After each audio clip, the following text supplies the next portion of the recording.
Di sebuah kampung tua di pedalaman Banten, hiduplah seorang juragan beras yang namanya sangat dikenal warga. Orang-orang memanggilnya Haji Karim. Rumahnya paling besar di kampung itu, dengan pagar tinggi dan gudang beras yang luas di belakangnya. Setiap hari, truk-truk datang mengangkut beras dari gudangnya menuju berbagai kota. Padahal, beberapa tahun sebelumnya, Haji Karim hanyalah pedagang kecil di pasar kampung. Ia menjual beras dari karung kecil, bahkan sering terlihat duduk sendirian di kiosnya karena dagangannya jarang laku. Namun semua berubah secara tiba-tiba. Dalam waktu yang sangat singkat, usaha Haji Karim berkembang pesat. Ia membeli sawah di banyak tempat, membangun gudang beras yang besar, bahkan mempekerjakan puluhan warga kampung untuk menjadi kuli angkut. Warga tentu senang karena banyak yang mendapatkan pekerjaan. Tapi di balik rasa senang itu, ada juga bisik-bisik yang mulai terdengar. Cepet banget kayaknya si Haji Karim. Dulu aja masih ngutang ke warung. Sekarang truk keluar masuk terus dari gudangnya. Beberapa orang menganggap itu hanya keberuntungan dan kerja keras. Tapi bagi sebagian warga tua di kampung itu, perubahan yang terlalu cepat seringkali menyimpan sesuatu yang tidak wajar. Salah satu pekerja di gudang beras itu adalah pemuda bernama Raka. Ia baru saja bekerja di sana sekitar 2 minggu. Tugasnya sederhana, membantu mengangkat karung beras dari gudang ke truk. Gudang milik Haji Karim memang sangat besar. Di dalamnya ada ratusan karung beras yang ditumpuk tinggi hampir menyentuh atap. Namun sejak pertama kali bekerja, Raka merasa ada sesuatu yang aneh. Gudang itu selalu terasa lebih dingin dari tempat lain. Bahkan di siang hari yang panas, udara di dalam gudang terasa lembab dan menusuk kulit. Kadang Raka juga mencium bau tanah basah, seperti bau dari kuburan yang baru digali. Ia sempat mengira itu hanya perasaannya saja. Suatu sore menjelang maghrib, para pekerja sedang menyelesaikan pekerjaan mereka. Karung-karung terakhir dimasukkan ke dalam truk yang akan berangkat malam itu. Tiba-tiba Haji Karim datang menghampiri mereka. "Udah, cukup sampai sini," katanya dengan suara berat. Para pekerja berhenti dan menatap juragan mereka. Haji Karim kemudian menunjuk ke arah bagian belakang gudang yang tertutup pintu kayu besar. "Ingat ya, bagian gudang belakang itu jangan ada yang masuk setelah maghrib." Para pekerja saling pandang. Salah satu dari mereka bertanya pelan, "Kenapa, Ji?" Haji Karim menatap mereka satu persatu dengan wajah serius. "Pokoknya jangan masuk. Itu tempat penyimpanan khusus." Tidak ada yang berani bertanya lagi. Sejak hari itu, semua pekerja tahu bahwa gudang belakang adalah tempat yang terlarang. Setiap sore sebelum azan maghrib, pintu gudang belakang selalu ditutup rapat oleh Haji Karim sendiri. Bahkan terkadang ia menguncinya dengan gembok besar. Namun ada satu hal yang membuat Raka semakin penasaran. Pada malam-malam tertentu, terutama malam Jumat Kliwon, lampu kecil di gudang belakang sering terlihat menyala. Padahal semua pekerja sudah pulang. Suatu malam, Raka kebetulan lewat di dekat gudang itu karena rumahnya berada tidak jauh dari sana. Dari kejauhan, ia melihat pintu gudang belakang sedikit terbuka. Lampu minyak yang redup menyala di dalamnya. Raka berhenti melangkah. Dari arah dalam gudang, terdengar suara aneh. Bukan suara orang berbicara, bukan juga suara hewan, melainkan suara seperti kain diseret di lantai. Pelan, berulang, dan membuat bulu kuduk merinding. Sret, sret, sret. Raka menelan ludah. Ia mencoba meyakinkan dirinya sendiri bahwa mungkin itu hanya tikus atau kucing yang berkeliaran di gudang. Namun beberapa detik kemudian, suara lain terdengar. Suara napas berat, seperti orang yang kesakitan. Raka langsung merasakan tubuhnya menjadi dingin. Perlahan ia mundur 1 langkah. Lalu 1 langkah lagi. Saat ia hendak pergi, tiba-tiba lampu di dalam gudang berkedip pelan. Dan di sela-sela pintu yang terbuka sedikit itu, Raka merasa seperti melihat sesuatu berdiri di antara tumpukan karung beras. Sesuatu yang tinggi, diam, dan terbungkus kain putih kotor. Raka tidak bisa melihat dengan jelas wajahnya. Namun yang pasti, benda itu tidak bergerak seperti manusia biasa. Jantung Raka langsung berdegup kencang. Ia tidak berani memastikan apa yang baru saja dilihatnya. Tanpa berpikir panjang, Raka langsung berlari menjauh dari gudang itu. Di belakangnya, dari dalam gudang yang gelap, suara kain yang diseret itu terdengar lagi. Sret, sret, sret. Dan tanpa Raka sadari, pintu gudang belakang perlahan terbuka lebih lebar, seolah ada sesuatu yang sedang keluar dari dalamnya. Sejak malam itu, pikiran Raka tidak pernah tenang. Bayangan sosok yang terbungkus kain putih di dalam gudang beras milik Haji Karim terus menghantuinya. Ia mencoba meyakinkan dirinya bahwa mungkin itu hanya karung beras yang tertutup kain atau bayangan dari lampu minyak yang redup. Namun perasaan aneh di hatinya tidak bisa hilang begitu saja. Keesokan harinya, Raka tetap datang bekerja seperti biasa. Matahari baru saja naik ketika para pekerja mulai menurunkan karung-karung beras dari truk yang datang dari sawah milik Haji Karim. Gudang besar itu kembali dipenuhi aktivitas. Suara karung diseret, suara orang berbicara, dan suara kayu yang berderit menjadi hal biasa di tempat itu. Namun bagi Raka, suasana gudang terasa berbeda sejak kejadian malam kemarin. Ia beberapa kali melirik ke arah pintu gudang belakang.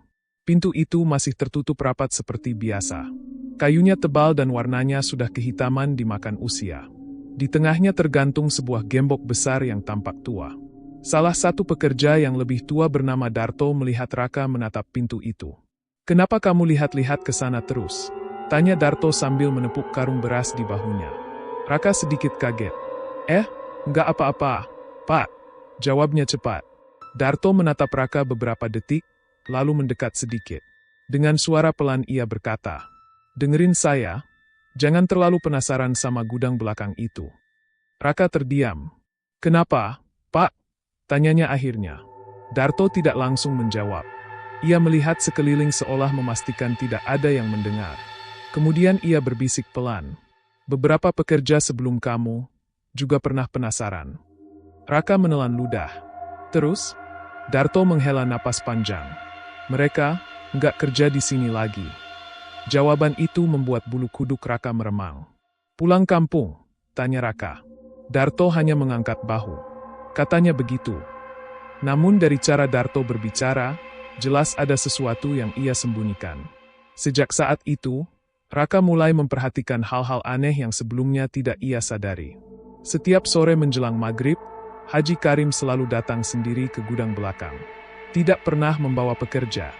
Ia membuka gembok, masuk ke dalam sebentar, lalu keluar lagi dengan wajah yang tampak tegang. Setelah itu pintu kembali dikunci rapat.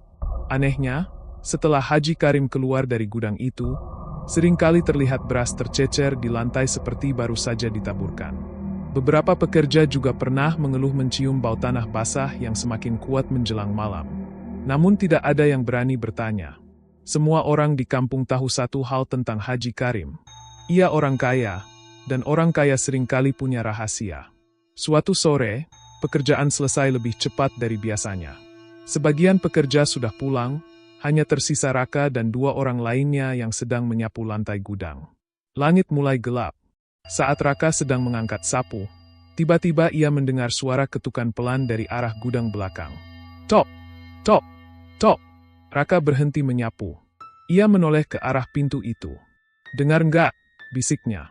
Salah satu temannya, Ujang, mengangkat kepala. "Dengar apa?" Belum sempat Raka menjawab, suara itu terdengar lagi. "Tok, tok, tok." Seperti ada sesuatu yang memukul pintu dari dalam. Ujang langsung menatap pintu itu dengan wajah bingung. "Loh, bukannya gudang itu kosong?" Raka menggeleng pelan. Suara ketukan itu tiba-tiba berhenti. Beberapa detik kemudian, terdengar suara lain. Bukan ketukan lagi, melainkan suara gesekan kain yang diseret di lantai. Sret, sret, sret. Ujang langsung mundur satu langkah. "Rak, itu suara apa?" Raka tidak menjawab. Jantungnya berdegup keras. Perlahan-lahan ia melangkah mendekati pintu gudang belakang. "Rak, jangan!" bisik Ujang dengan suara tegang. Namun rasa penasaran Raka lebih besar dari rasa takutnya. Ia mendekat sampai hanya berjarak 1 meter dari pintu kayu itu. Suara gesekan kain masih terdengar dari dalam. Sret, sret, sret. Raka menelan ludah. Dengan tangan gemetar, ia mencoba mengintip melalui celah kecil di pintu kayu yang retak. Awalnya ia tidak melihat apa-apa. Hanya kegelapan di dalam gudang. Namun tiba-tiba, di antara tumpukan karung beras di dalam sana, Raka melihat sesuatu berdiri. Sesuatu yang tinggi dan terbungkus kain putih kusam. Kain itu tampak terikat di bagian atas kepalanya. Tubuh Raka langsung kaku. Matanya membelalak. Sosok itu berdiri diam membelakangi pintu. Tidak bergerak. Namun perlahan, kepala sosok itu mulai berputar sedikit demi sedikit. Seolah-olah ia tahu ada seseorang yang sedang mengintipnya. Raka langsung mundur dengan napas terengah. "Kenapa, Rak?" tanya Ujang panik. Dengan wajah pucat, Raka berbisik pelan. Ada pocong di dalam gudang itu." Mendengar kata itu, Ujang langsung merinding. Namun sebelum mereka sempat berlari, tiba-tiba dari dalam gudang terdengar suara loncatan keras menghantam lantai. Duk! Lalu satu lagi. Duk! Duk! Seolah sesuatu di dalam sana sedang melompat mendekati pintu. Dan gembok besar di pintu gudang itu tiba-tiba bergoyang sendiri. Crack! Crack! Crack! Seperti ada sesuatu dari dalam yang mencoba keluar. Suara benturan dari dalam gudang belakang membuat tubuh Raka dan Ujang membeku di tempat. Duk! Duk! Duk! Suara itu terdengar seperti sesuatu yang melompat keras di lantai kayu gudang. Gembok besar di pintu gudang juga semakin bergoyang. Crack! Crack! Crack! Ujang langsung mundur beberapa langkah dengan wajah pucat. "Rak, kita pergi aja," bisiknya dengan suara gemetar. Namun Raka masih berdiri terpaku, matanya menatap pintu gudang yang tertutup rapat itu. Di kepalanya hanya ada satu pikiran. Apa yang sebenarnya ada di dalam sana? Tiba-tiba, semua suara berhenti. Gudang kembali sunyi. Hanya terdengar suara angin sore yang berhembus pelan dari celah-celah dinding kayu. Raka dan Ujang saling menatap. "Udah, ayo pulang," kata Ujang cepat. Raka mengangguk. Mereka berdua langsung meninggalkan gudang dengan langkah cepat tanpa berani menoleh ke belakang. Namun saat mereka hampir sampai di pintu keluar gudang utama, tiba-tiba terdengar suara pelan dari belakang. Sret! Sret! Sret! Suara kain yang diseret lagi. Kali ini, bukan dari dalam gudang belakang, melainkan dari dalam gudang utama tempat mereka berdiri. Raka dan Ujang langsung berhenti. Perlahan mereka menoleh ke arah tumpukan karung beras di sudut gudang. Lampu bohlam tua di langit-langit bergoyang pelan tertiup angin. Cahayanya redup, berkedip-kedip. Di antara bayangan karung beras yang menjulang tinggi, terlihat sesuatu bergerak pelan. Sret! Sret! Sret! Raka menyipitkan matanya mencoba melihat lebih jelas. Dan saat lampu itu berkedip lagi, jantungnya hampir berhenti berdetak. Di antara karung-karung beras itu berdiri sesosok pocong. Tubuhnya tinggi dan kurus. Kain kafannya tampak kusam, kotor oleh tanah, dan di bagian kaki terlihat bekas lumpur yang mengering. Tali kafan di bagian kepalanya terikat erat, membuat wajahnya terlihat cekung dan menyeramkan. Namun yang paling membuat Raka merinding adalah, pocong itu tidak melompat. Ia berdiri tegak, perlahan menyeret tubuhnya seperti orang yang kesulitan berjalan. Sret! Sret! Sret! Ujang langsung menutup mulutnya agar tidak berteriak. Rak, itu beneran pocong, bisiknya hampir menangis. Pocong itu masih berdiri di antara karung beras. Kepalanya tertunduk. Diam. Tidak bergerak. Namun beberapa detik kemudian, kepalanya perlahan terangkat. Dan wajah pucatnya yang gelap oleh bayangan mulai terlihat. Mata hitamnya, kosong. Seolah tidak memiliki kehidupan. Lalu, dengan gerakan kaku, pocong itu memutar kepalanya ke arah Raka dan Ujang. Ujang tidak kuat lagi. Astagfirullah, teriaknya. Ia langsung berlari keluar gudang. Raka ikut berlari menyusulnya tanpa berani melihat ke belakang. Mereka berdua berlari sampai keluar halaman gudang dan berhenti di pinggir jalan dengan napas terengah-engah. Wajah mereka pucat seperti orang yang baru saja melihat kematian. Rak, itu tadi, beneran kan? Tanya Ujang dengan suara gemetar. Raka hanya mengangguk pelan. Tangannya masih dingin. Ia tidak pernah melihat sesuatu seperti itu sebelumnya. Namun satu hal yang membuat Raka semakin takut adalah, sosok pocong itu tidak terlihat seperti arwah biasa. Seolah-olah, ia menjaga sesuatu. Atau mungkin, dikurung di dalam gudang itu. Malam itu, Raka tidak bisa tidur. Setiap kali ia memejamkan mata, wajah pocong di antara karung beras itu kembali muncul di pikirannya.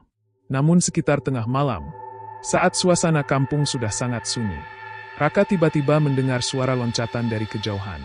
Duk, duk, duk. Suara itu seperti datang dari arah gudang beras milik Haji Karim.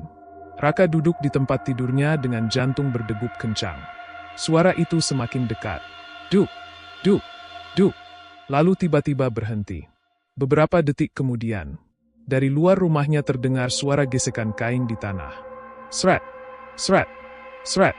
Raka perlahan menoleh ke arah jendela, dan ketika ia memberanikan diri mengintip keluar, di bawah cahaya bulan yang redup, terlihat sesosok pocong berdiri di tengah jalan kampung, menghadap langsung ke arah rumahnya. Dan perlahan, kepala pocong itu miring ke samping, seolah sedang menatap Raka dari kejauhan. Malam itu menjadi malam terpanjang bagi Raka. Dari balik jendela rumahnya, ia melihat dengan jelas sosok pocong berdiri di tengah jalan kampung. Cahaya bulan yang redup membuat bayangan tubuhnya memanjang di tanah. Pocong itu tidak bergerak, hanya berdiri, menatap ke arah rumah Raka. Jantung Raka berdegup sangat keras. Tubuhnya gemetar, tetapi ia tidak berani menutup jendela karena rasa penasaran bercampur takut membuatnya tetap mengintip. Beberapa detik terasa seperti berjam-jam. Lalu tiba-tiba, pocong itu melompat satu kali. Duk! Tubuh Raka langsung tersentak mundur dari jendela. Namun setelah beberapa detik berlalu dan tidak ada suara lagi, ia kembali mengintip dengan hati-hati. Jalan di depan rumahnya sudah kosong. Pocong itu menghilang. Malam itu Raka hampir tidak tidur sama sekali. Setiap suara kecil membuatnya terbangun. Keesokan paginya, wajah Raka terlihat pucat ketika ia datang bekerja di gudang beras milik Haji Karim. Beberapa pekerja lain melihatnya. Rak, kamu sakit? Tanya Ujang. Raka menggeleng pelan. Ia lalu menarik Ujang menjauh dari pekerja lain. Jang, semalam pocong itu ada di depan rumahku, bisiknya. Ujang langsung merinding. Serius kamu? Raka mengangguk. Dia berdiri di jalan, kayak lagi ngelihatin rumahku. Ujang menelan ludah. Berarti, itu bukan cuma penampakan di gudang. Raka memandang ke arah gudang belakang yang masih terkunci. Perasaan tidak enak semakin kuat. Saat mereka sedang berbicara, seorang wanita tua lewat di depan gudang. Ia membawa keranjang berisi sayur-sayuran.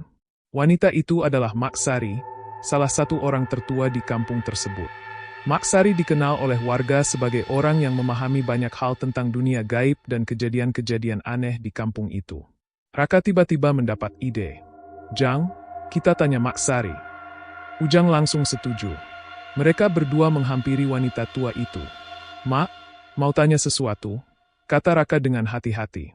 Mak Sari berhenti berjalan dan menatap mereka dengan mata yang sudah keriput oleh usia. Ada apa, Nak? Raka ragu sejenak, lalu akhirnya berkata pelan. Mak, kalau ada pocong muncul di gudang beras, itu artinya apa? Wajah Mak Sari langsung berubah serius. Gudang beras siapa? Tanyanya. Raka dan Ujang saling pandang. Haji Karim, Mak. Mak Sari terdiam beberapa detik. Angin pagi berhembus pelan melewati jalan kampung. Kemudian wanita tua itu menghela napas panjang. Aku sudah lama curiga, katanya pelan. Raka dan Ujang langsung mendekat. Curiga apa, Mak? Tanya Ujang. Mak Sari menatap ke arah gudang beras besar milik Haji Karim yang berdiri di ujung halaman. Di tanah tempat gudang itu berdiri, dulu pernah ada kuburan lama, katanya. Raka merasakan bulu kuduknya berdiri. Kuburan, bisiknya. Mak Sari mengangguk pelan. Sudah puluhan tahun yang lalu, kuburan itu kemudian diratakan. Ujang langsung bertanya lagi. Terus hubungannya sama pocong apa, Mak? Mak Sari menatap mereka dengan tatapan yang lebih tajam. Kalau benar ada pocong di sana, kemungkinan besar itu bukan pocong biasa. Raka menelan ludah. Maksudnya? Mak Sari berkata dengan suara pelan namun jelas. Pesugihan. Kata itu membuat Raka dan Ujang langsung saling menatap. Mak Sari melanjutkan. Di daerah Banten ini, ada ilmu lama yang disebut pesugihan pocong penjaga rezeki. Raka merasa tenggorokannya kering. Pesugihan, pocong. Mak Sari mengangguk. Orang yang memakai pesugihan itu bisa mendapatkan kekayaan dengan cepat. Usaha mereka selalu berhasil. Dagangan mereka tidak pernah rugi. Ujang langsung berkata, Kayak usaha beras Haji Karim sekarang. Mak Sari menatap mereka dengan wajah serius. Tapi pesugihan itu tidak gratis. Raka dan Ujang langsung menunggu dengan tegang. Mak Sari kemudian berkata pelan. Orang yang melakukan pesugihan itu harus memberi tumbal manusia. Angin tiba-tiba terasa lebih dingin. Raka langsung teringat sesuatu. Mak, beberapa pekerja di gudang itu pernah hilang. Mak Sari langsung menatapnya tajam. Hilang. Raka mengangguk. Haji Karim bilang mereka pulang kampung. Mak Sari terdiam lama. Lalu ia berkata dengan suara berat. Kalau itu benar, berarti pocong yang kalian lihat mungkin bukan penjaga saja. Raka menelan ludah. Lalu apa, Mak? Mak Sari memandang ke arah gudang beras itu sekali lagi. Dan berkata dengan suara pelan yang membuat darah Raka terasa dingin. Bisa jadi, itu adalah roh orang yang dijadikan tumbal. Raka dan Ujang langsung merinding. Namun Mak Sari belum selesai. Ia menambahkan satu kalimat lagi. Dan kalau pocong itu sudah mulai keluar dari tempatnya. Artinya, pesugihan itu sudah mulai meminta korban lagi. Raka langsung memandang ke arah gudang belakang. Di dalam hatinya tiba-tiba muncul firasat buruk. Mungkin, pocong itu tidak muncul tanpa alasan. Mungkin, tumbal berikutnya sudah ditentukan.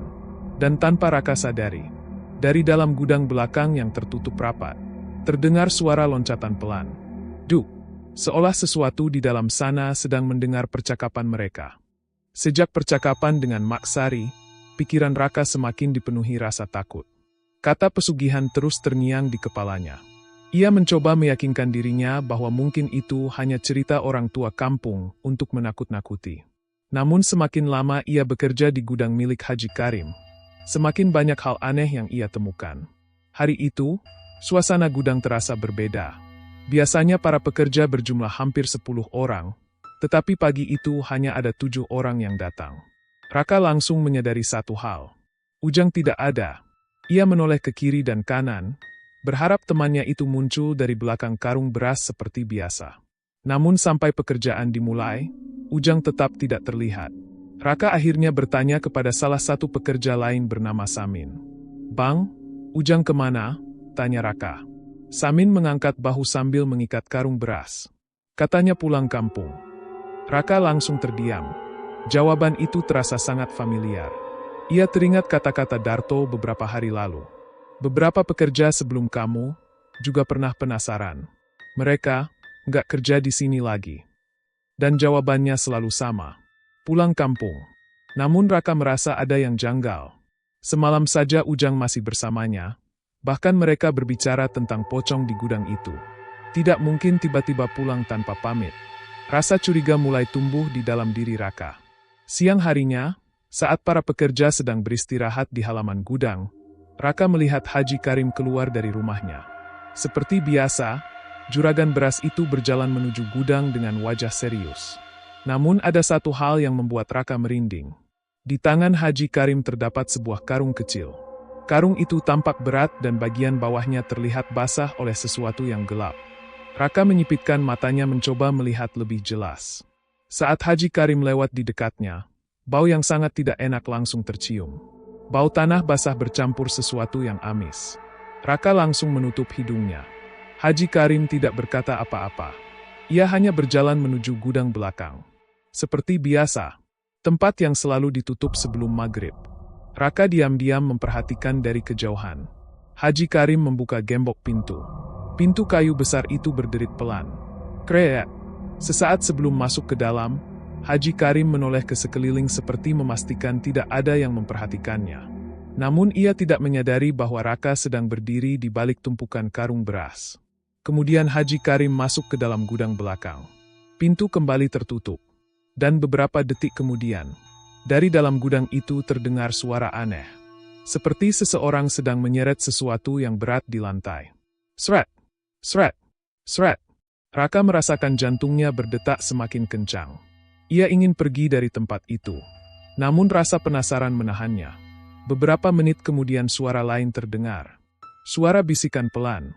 Raka tidak bisa mendengar dengan jelas apa yang diucapkan Haji Karim. Namun nadanya terdengar seperti orang membaca mantra. Lalu tiba-tiba, dari dalam gudang terdengar suara loncatan keras. Duk! Raka langsung tersentak. Duk! Duk! Suara itu seperti sesuatu yang melompat dengan sangat kuat.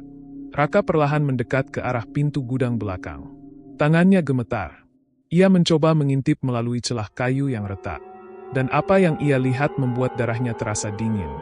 Di dalam gudang yang gelap itu, Haji Karim sedang berlutut di lantai. Di depannya terdapat sebuah pocong. Pocong itu berdiri kaku di antara karung-karung beras. Namun yang paling mengerikan adalah, di lantai gudang itu terlihat sebuah sandal yang sangat dikenal oleh Raka. Sandal itu milik Ujang. Raka langsung mundur dengan napas tercekat. Kepalanya terasa pusing. Di dalam gudang itu tidak ada Ujang. Yang ada hanya pocong dan sandal miliknya. Tiba-tiba dari dalam gudang terdengar suara tertawa pelan. Bukan suara Haji Karim, melainkan suara yang serak dan kosong. Heh, heh, heh. Raka langsung berlari menjauh dari gudang tanpa berani menoleh lagi. Namun saat ia berlari keluar halaman gudang, ia tidak sadar bahwa seseorang sedang memperhatikannya dari dalam gudang belakang. Melalui celah pintu kayu yang sedikit terbuka, terlihat wajah pucat pocong itu mengintip keluar. Dan di bawah kain kafan yang kotor, terlihat sesuatu yang membuat suasana semakin mencekam. Di kaki pocong itu, masih terikat sandal milik Ujang. Sejak melihat sandal Ujang di kaki pocong, hidup Raka berubah menjadi penuh ketakutan. Ia tidak berani menceritakan apa yang dilihatnya kepada pekerja lain.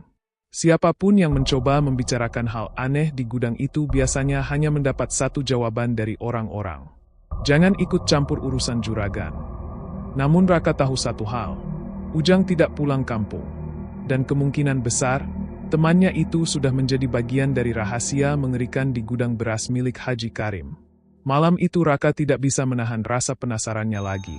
Ia menemui dua pekerja lain yang cukup dekat dengannya, yaitu Darto dan Samin. Di sebuah warung kecil di pinggir kampung, Raka menceritakan semua yang ia lihat. Tentang pocong di gudang, tentang sandal Ujang, dan tentang suara mantra yang dibaca oleh Haji Karim. Darto terlihat sangat tegang setelah mendengar cerita itu. Aku sudah kerja di gudang itu 5 tahun, katanya pelan. Dan selama ini aku selalu merasa ada sesuatu yang tidak beres. Samin yang sejak tadi diam akhirnya berkata dengan suara pelan. Kalau benar itu pesugihan, berarti tumbalnya manusia. Raka mengangguk. Aku mau tahu apa yang sebenarnya terjadi di dalam gudang itu. Darto langsung menggeleng. Rak, itu berbahaya. Namun Raka sudah memutuskan. Malam ini Jumat Kliwon, katanya. Darto dan Samin langsung saling pandang.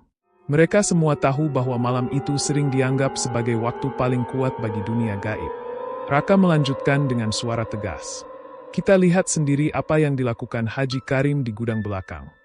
Setelah beberapa saat berpikir, akhirnya Darto menghela napas panjang. Baik, tapi kita cuma mengintip. Jangan sampai ketahuan. Samin pun mengangguk. Malam itu, sekitar pukul 11, kampung sudah sangat sepi. Angin malam berhembus pelan melewati sawah-sawah di sekitar gudang beras. Langit tertutup awan tipis, membuat suasana semakin gelap. Raka, Darto, dan Samin berjalan pelan menuju gudang milik Haji Karim. Mereka bersembunyi di balik semak-semak di dekat dinding gudang. Dari sana mereka bisa melihat pintu gudang belakang dengan jelas. Lampu minyak kecil terlihat menyala dari dalam. Beberapa menit kemudian, pintu gudang perlahan terbuka. Kreak! Haji Karim keluar dari rumahnya dan berjalan menuju gudang sambil membawa sebuah kantong kain hitam. Wajahnya terlihat sangat serius. Ia membuka pintu gudang dan masuk ke dalam. Beberapa detik kemudian pintu kembali tertutup. Raka memberi isyarat kepada dua temannya. Mereka bertiga berjalan pelan mendekati dinding gudang. Di bagian samping gudang terdapat celah kayu kecil yang cukup untuk mengintip ke dalam. Raka menjadi orang pertama yang melihat ke dalam. Dan pemandangan di sana membuat napasnya hampir berhenti. Di tengah gudang yang gelap itu, Haji Karim sedang membuat lingkaran dari beras di lantai. Di dalam lingkaran itu berdiri sebuah pocong. Namun pocong itu berbeda dari yang pernah dilihat Raka sebelumnya. Kain kafannya tampak lebih kotor, dan di beberapa bagian terlihat bekas tanah kuburan yang masih menempel.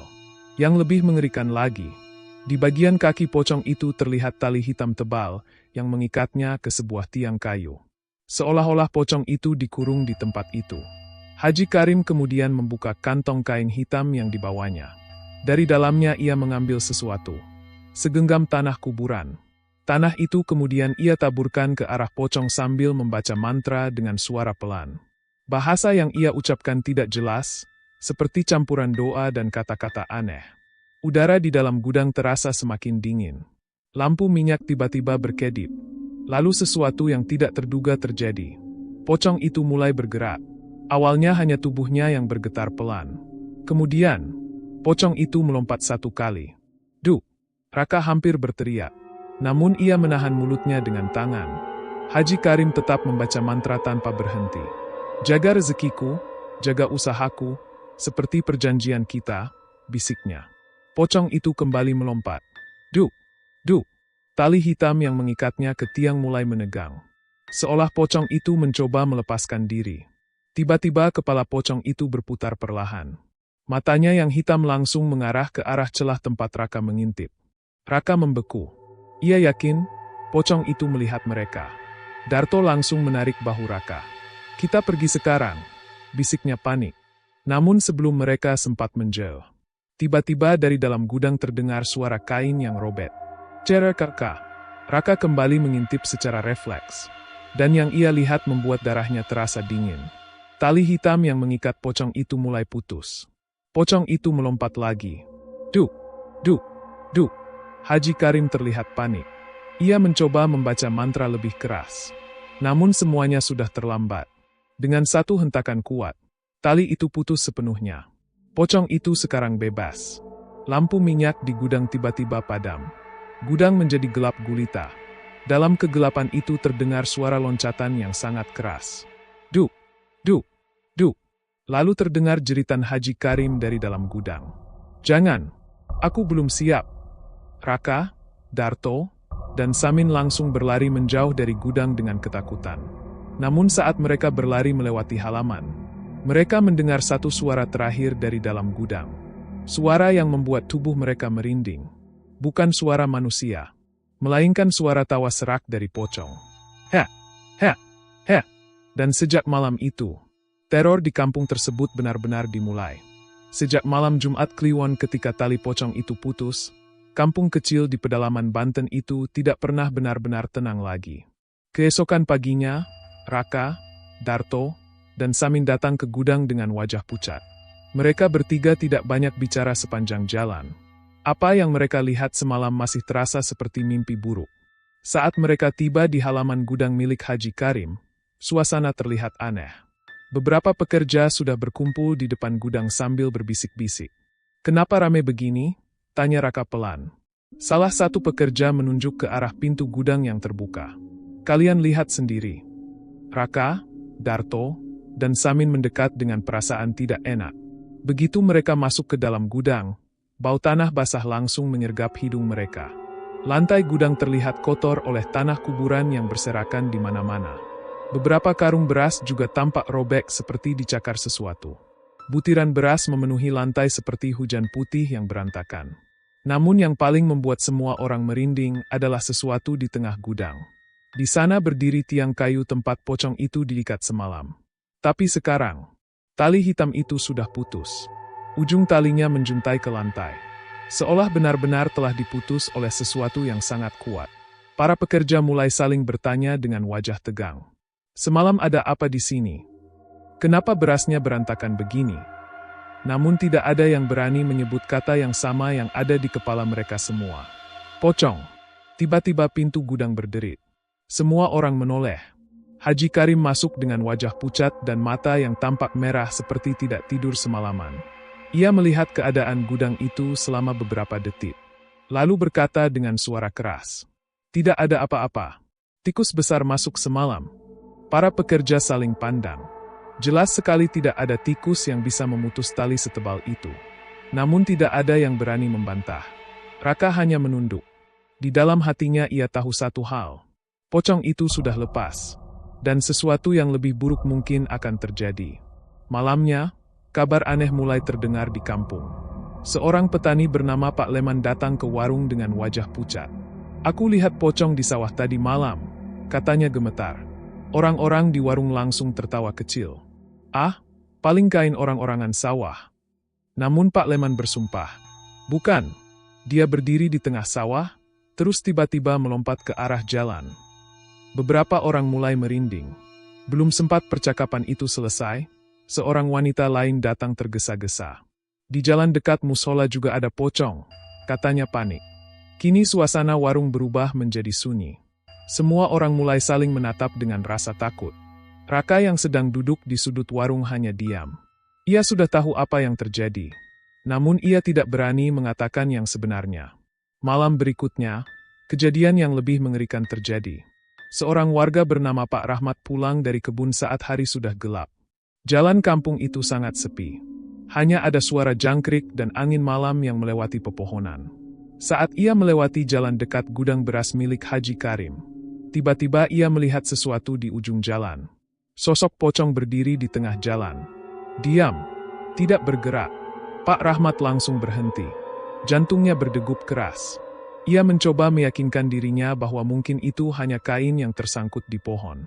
Namun tiba-tiba, pocong itu melompat. Duk! Tubuh Pak Rahmat langsung gemetar. Pocong itu melompat lagi. Duk! Duk! Kini jaraknya semakin dekat. Pak Rahmat langsung berlari sekencang mungkin menuju rumahnya. Saat ia hampir sampai di depan rumah, ia berani menoleh ke belakang. Dan pemandangan yang ia lihat membuatnya hampir pingsan. Pocong itu sudah berada tepat di belakangnya. Wajahnya sangat pucat, dan matanya hitam kosong. Namun yang paling membuat Pak Rahmat ketakutan adalah sesuatu di kaki pocong itu. Di sana masih terikat sandal milik seseorang. Sandal yang sudah mulai dikenal oleh beberapa pekerja gudang. Sandal milik Ujang. Pak Rahmat langsung masuk ke rumahnya dan mengunci pintu. Sejak malam itu, cerita tentang pocong yang berkeliaran di kampung mulai menyebar kemana-mana. Warga mulai takut keluar rumah setelah maghrib. Sawah menjadi sepi. Jalan kampung menjadi sunyi. Namun bagi Raka, ketakutan itu memiliki arti yang berbeda. Karena ia tahu satu hal yang tidak diketahui warga lain. Pocong itu bukan hanya berkeliaran tanpa tujuan. Pocong itu sedang mencari sesuatu, dan kemungkinan besar mencari orang yang telah mengorbankannya. Setelah kejadian yang dialami Pak Rahmat, cerita tentang pocong yang berkeliaran di kampung menyebar dengan sangat cepat. Awalnya sebagian warga masih menganggap itu hanya cerita orang ketakutan. Namun dalam beberapa hari saja, semakin banyak orang yang mengaku melihat hal yang sama. Ada yang melihat pocong berdiri di tengah sawah saat subuh. Ada yang melihatnya melompat di jalan dekat musola ketika malam tiba. Bahkan ada seorang anak kecil yang bersumpah melihat pocong itu duduk di atas tumpukan karung beras di gudang milik Haji Karim. Kampung yang biasanya ramai pada malam hari kini berubah menjadi sunyi. Setelah azan maghrib, hampir semua pintu rumah tertutup rapat. Lampu-lampu rumah dipadamkan lebih awal. Orang-orang tidak berani keluar kecuali benar-benar terpaksa. Namun ketakutan warga belum seberapa dibandingkan dengan apa yang mulai terjadi di gudang beras milik Haji Karim. Suatu pagi, para pekerja datang seperti biasa. Namun ketika mereka membuka pintu gudang utama, bau sangat busuk langsung menyergap hidung mereka. Bau itu berbeda dari bau beras atau tanah basah. Bau itu lebih mirip bau bangkai yang membusuk. Bau apa ini? Tanya Samin sambil menutup hidung. Beberapa pekerja lain mulai mencari sumber bau tersebut. Tak lama kemudian salah satu dari mereka berteriak, "Karung ini robek." Semua orang langsung berkumpul di sekitarnya. Sebuah karung beras besar terlihat terbelah di bagian sampingnya. Namun yang keluar dari dalam karung itu bukan beras, melainkan tanah hitam basah seperti tanah kuburan. Raka yang melihatnya langsung merinding. Ia tahu tanah seperti itu. Itu sama persis seperti tanah yang pernah ia lihat di tangan Haji Karim saat ritual malam itu. Belum selesai mereka terkejut, pekerja lain kembali berteriak dari sudut gudang. Di sini juga sama. Karung lain juga robek. Dan isinya sama. Tanah kuburan.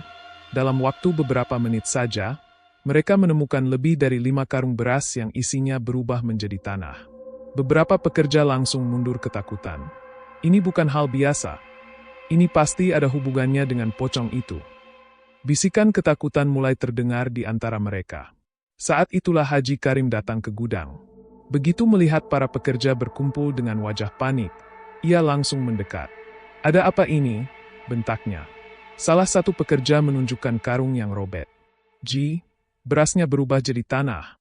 Haji Karim melihat ke dalam karung itu. Wajahnya langsung pucat, namun ia mencoba tetap terlihat tenang. Itu cuma beras rusak. Buang saja, katanya cepat. Namun sebelum para pekerja bergerak, tiba-tiba terdengar suara aneh dari dalam gudang. Sret, sret, sret. Suara seperti kain diseret di lantai. Semua orang langsung terdiam. Suara itu datang dari arah gudang belakang. Raka merasakan jantungnya berdegup sangat keras.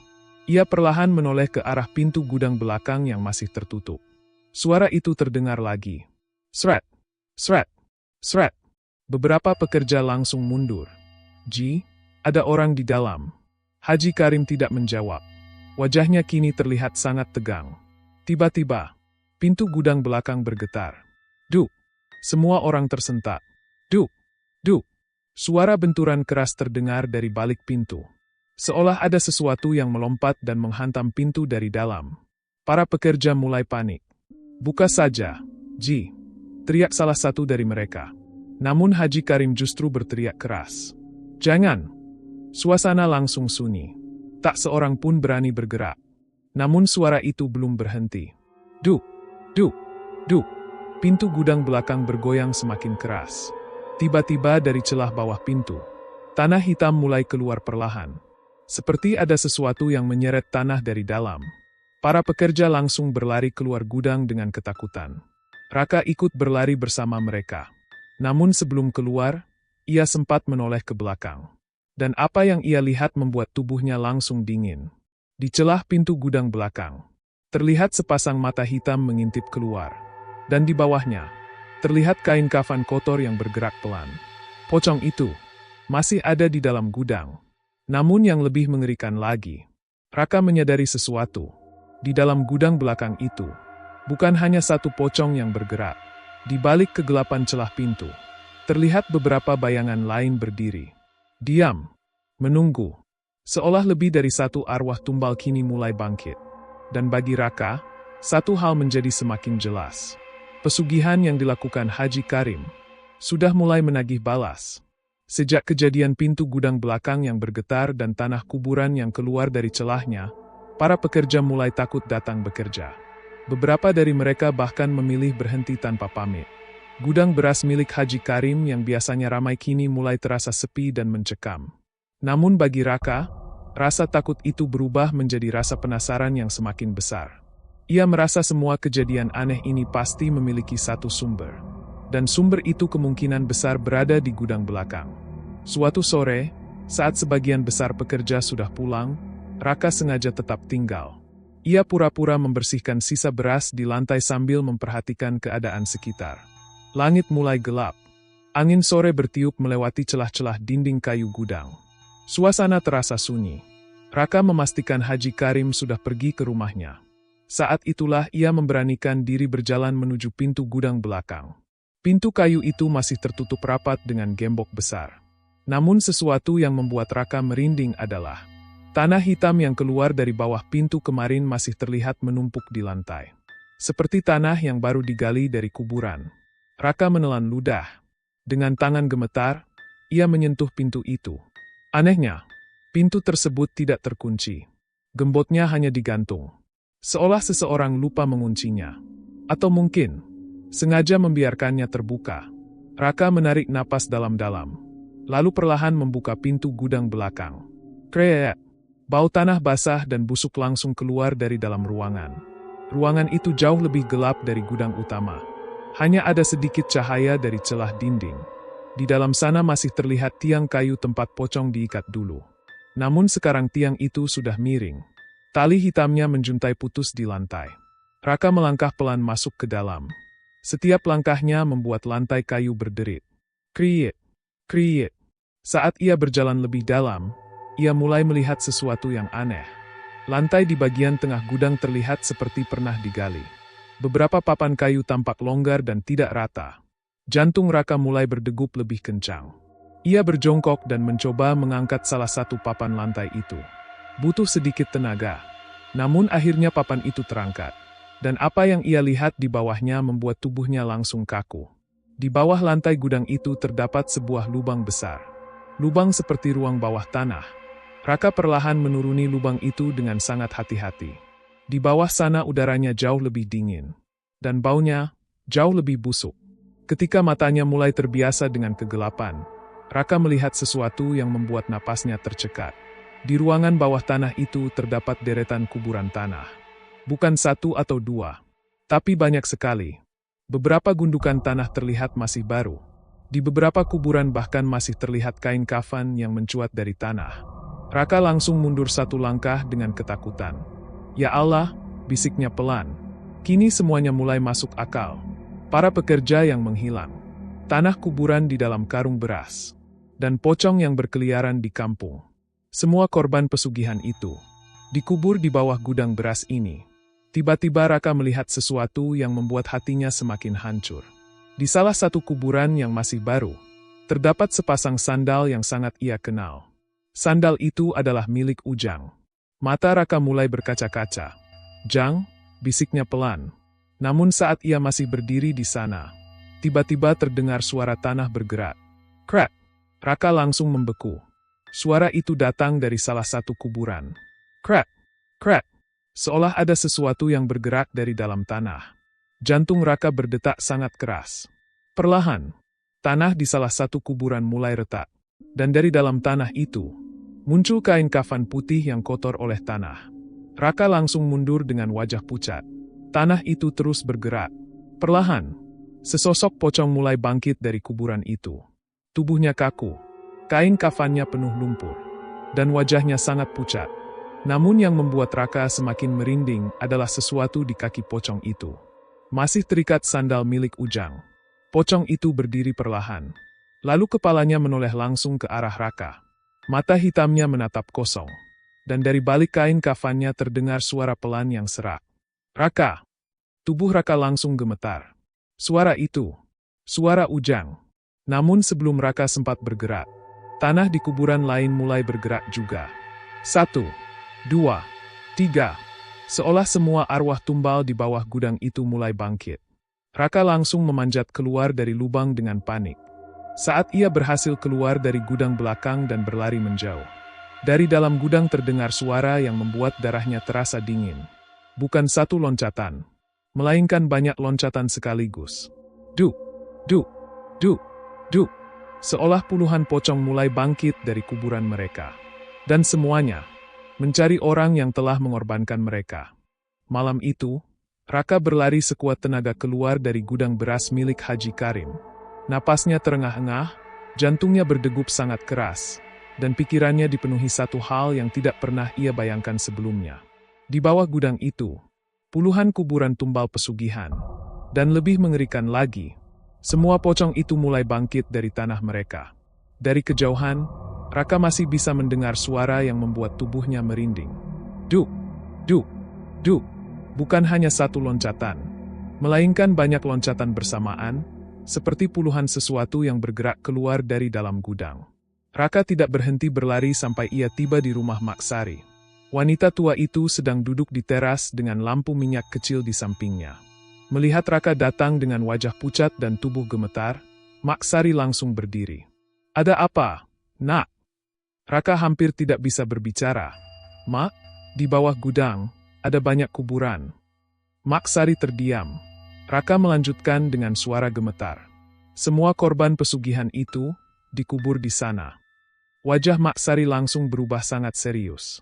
"Astagfirullah." Raka menatap wanita tua itu dengan mata penuh ketakutan. "Mak, pocong-pocong itu bangkit." Maksari menutup matanya sejenak. Lalu ia berkata pelan, "Berarti, waktunya sudah tiba." Raka tidak mengerti maksudnya. "Maksud Mak?" Maksari membuka matanya dan menatap ke arah rumah besar milik Haji Karim yang terlihat dari kejauhan. Arwah-arwah itu tidak akan tenang sebelum orang yang mengorbankan mereka menerima balasannya. Angin malam tiba-tiba berhembus lebih kencang. Suasana kampung terasa semakin mencekam. Dan beberapa saat kemudian, suara yang sangat dikenal oleh Raka mulai terdengar di kejauhan. Duk, duk, duk. Namun kali ini suara itu tidak datang dari gudang. Suara itu datang dari jalan kampung. Raka dan Maksari menoleh ke arah jalan yang gelap. Dari kejauhan, di bawah cahaya bulan yang redup, Terlihat beberapa sosok putih melompat perlahan di jalan. Duk, duk, duk. Awalnya hanya 3, lalu 5, kemudian semakin banyak. Dalam beberapa menit saja, terlihat puluhan pocong bergerak menuju satu arah yang sama. Menuju rumah Haji Karim. Raka merasakan bulu kuduknya berdiri. Mak, mereka mau kemana? Mak Sari menjawab dengan suara pelan. Mereka pulang, kepada orang yang membuat mereka seperti itu. Sementara itu di dalam rumahnya, Haji Karim terlihat sangat gelisah. Sejak sore tadi ia merasa ada sesuatu yang tidak beres. Lampu rumahnya beberapa kali berkedip. Angin malam terasa sangat dingin. Dan anehnya, anjing-anjing kampung mulai melolong bersamaan. Tiba-tiba, terdengar suara loncatan keras di halaman rumahnya. Duk! Haji Karim langsung berdiri dari kursinya. Duk! Duk! Kini suara itu semakin banyak. Seperti banyak sesuatu yang mendarat di tanah bersamaan. Haji Karim perlahan berjalan menuju jendela. Tangannya gemetar saat membuka tirai. Dan saat ia melihat keluar, tubuhnya langsung lemas. Di halaman rumahnya berdiri puluhan pocong. Diam, menghadap langsung ke arah rumahnya. Beberapa dari mereka masih penuh tanah. Beberapa kain kafannya robek. Namun semuanya memiliki satu hal yang sama. Mereka adalah korban pesugihan Haji Karim. Haji Karim langsung mundur dengan wajah pucat. Tidak mungkin. Tiba-tiba, semua pocong itu melompat bersamaan. Duk, duk, duk. Mereka bergerak mendekati rumah. Haji Karim berteriak panik. Pergi dari sini. Namun jeritannya tidak berarti apa-apa. Dalam hitungan detik, pintu rumahnya terbuka sendiri. Kreak, angin dingin masuk ke dalam rumah. Dan satu persatu, pocong-pocong itu mulai melompat masuk ke dalam rumah Haji Karim. Jeritan panjang terdengar di seluruh kampung.